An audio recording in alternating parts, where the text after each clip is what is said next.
कार्तिक माह के शुक्ल पक्ष की एकादशी को देवउठनी एकादशी, प्रबोधिनी एकादशी आदि नामों से जाना जाता है।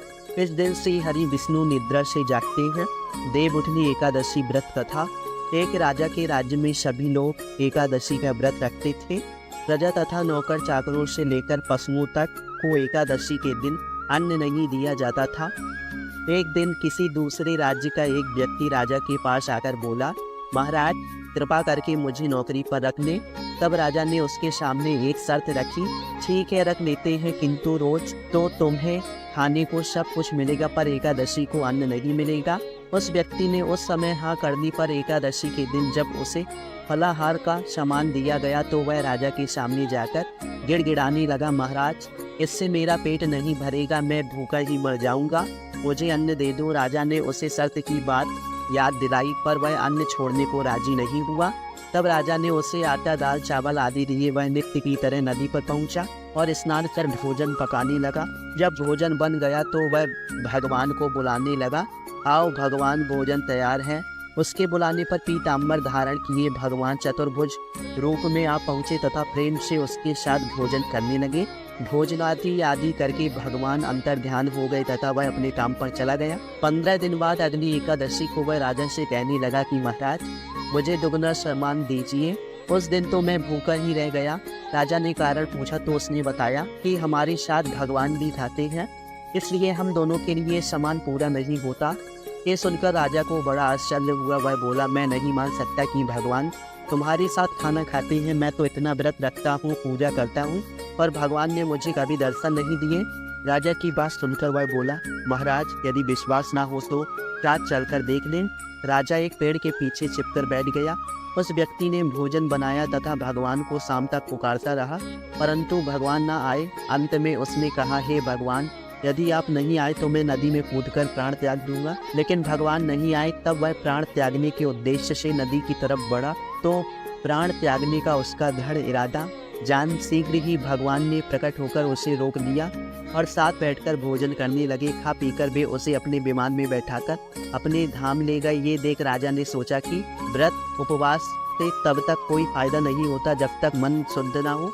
इससे राजा को ज्ञान मिला। वह भी मन से व्रत उपवास करने लगा और अंत में स्वर्ग को प्राप्त हुआ।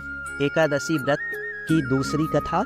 एक राजा था, उसके राज्य में प्रजा सुखी थी। एकादशी को कोई भी अन्न नहीं बेचता था, सभी फलाहार करते थे। एक बार भगवान ने राजा की परीक्षा लेनी चाहिए। भगवान ने एक सुंदरी का रूप धारण किया तथा सड़क पर बैठ गए। तभी राजा उधर से निकला और सुंदरी को देख चकित रह गया। उसने पूछा, हे सुंदरी तुम कौन हो, इस तरह यहाँ क्यों बैठी हो? तब सुंदर स्त्री बने भगवान बोले, मैं निराश्रिता हूँ, नगर में मेरा कोई जाना पहचाना नहीं है, किससे सहायता मांगूं? राजा उसके रूप पर मोहित हो गया। वह बोला, तुम मेरे महल में चलकर मेरी रानी बनकर रहो। सुंदरी बोली, मैं तुम्हारी बात मानूंगी, पर तुम्हें राज्य का अधिकार मुझे सौंपना होगा। राज्य पर मेरा पूरा अधिकार होगा। मैं जो भी बनाऊंगी तुम्हें खाना होगा। राजा उसके रूप पर मोहित था, अतः उसने उसकी सभी शर्तें स्वीकार कर ली। अगले दिन एकादशी थी। रानी ने हुक्म दिया कि बाजारों में अन्य दिनों की तरह अन्न बेचा जाए। उसने घर में मांस मछली आदि पकवाई तथा परोस कर राजा से खाने के लिए कहा। ये देखकर राजा बोला, रानी आज एकादशी है, मैं तो केवल फलाहार ही करूँगा। तब रानी ने शर्त की याद दिलाई और बोली, या तो खाना खाओ, नहीं तो मैं बड़े राजकुमार का सिर काट दूंगी। राजा ने अपनी स्थिति बड़ी रानी से कही तो बड़ी रानी बोली, महाराज धर्म न छोड़ो, बड़े राजकुमार का सिर दे दो, पुत्र तो फिर मिल जाएगा, धर्म नहीं मिलेगा। इसी दौरान बड़ा राजकुमार खेलकर आया। माँ की आंखों में आंसू देकर वह रोने का कारण पूछने लगा तो माँ ने उसे सारी वस्तु स्थिति बता दी। वह बोला, मैं सिर देने के लिए तैयार हूँ, पिताजी की धर्म की रक्षा होगी, जरूर होगी। राजा दुखी मन से राजकुमार का सिर काटने को तैयार हुआ तो रानी के रूप से भगवान विष्णु ने प्रकट होकर असली बात बताई। राजन तुम इस कठिन परीक्षा में पास हुए। भगवान ने प्रसन्न मन से राजा से वर मांगने को कहा तो राजा बोला, आपका दिया सब कुछ है, हमारा उद्धार करें। उसी समय वहाँ एक विमान उतरा।